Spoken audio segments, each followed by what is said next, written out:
Saudara Polres Metro Tangerang Kota menetapkan 6 orang pengunjuk rasa sebagai tersangka karena terbukti melempar aparat dan merusak mobil patroli pada unjuk rasa 8 Oktober lalu.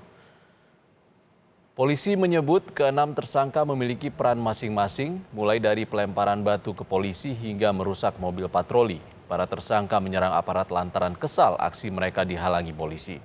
Bagi pelaku yang masih berstatus pelajar, polisi akan mendata dan memberikan catatan khusus dalam pengurusan SKCK. Keenam tersangka terancam kurungan paling lama 9 tahun.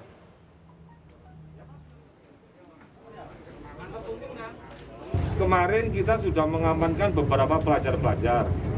Tentu kita melakukan langkah antisipasi yang semua terdaftar di Polres kemarin yang kita amankan, kita akan masukkan di dalam database dan nanti menjadi catatan tersendiri ketika mereka akan melakukan pengurusan SKCK. Ini menjadi catatan tersendiri kepada mereka-mereka. Makanya saya mengimbau kepada teman-teman pelajar melakukan hal yang tolong dipikirkan kembali, jangan sampai apa yang dilakukan menjadi catatan kepolisian nanti dalam melakukan pengurusan SKCK. Pasca demonstrasi yang berujung ricuh Selasa kemarin, Polda Metro Jaya dan Polres jajaran mengamankan 1.377 pendemo. 80% di antaranya adalah anak-anak, bahkan ada yang masih duduk di bangku SD. Para pelajar kemarin sudah dipulangkan dan menyisakan pendemo yang diduga melakukan provokasi.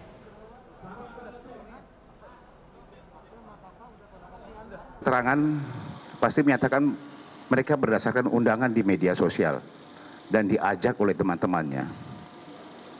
Ada 1.377 yang kita amankan. Ya, baik itu sebelum unjuk rasa dan pasca setelah unjuk rasa yang terjadi adanya bentrokan. Ya, 1.377 ini dievaluasi hampir 75-80% itu adalah anak-anak sekolah. Ya, hampir 75-80%, sekitar hampir kurang lebih 900, 800 sekian itu anak-anak sekolah.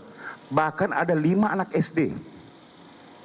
Ada 5 orang anak SD, umurnya itu 9 tahun, 10 tahun. Di Bandung, Jawa Barat, kepolisian daerah masih terus mendalami kasus demo ricuh hingga berujung penganiayaan anggota polisi. Hingga saat ini polisi sudah menetapkan 7 orang tersangka atas kasus tersebut. Polisi juga mengimbau para pelaku penganiayaan lainnya segera menyerahkan diri sebelum polisi bertindak tegas.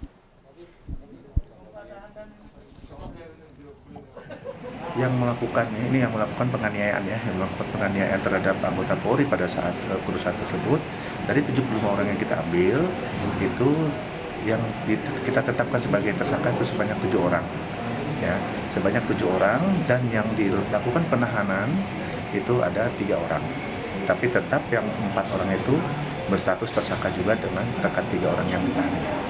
Berarti masih dalam proses penyelidikan untuk pengembangan apa gimana, apa cuma sampai 7 orang itu aja? Masih dikembangkan karena di sini ini diperkirakan pelaku-pelakunya masih bertambah.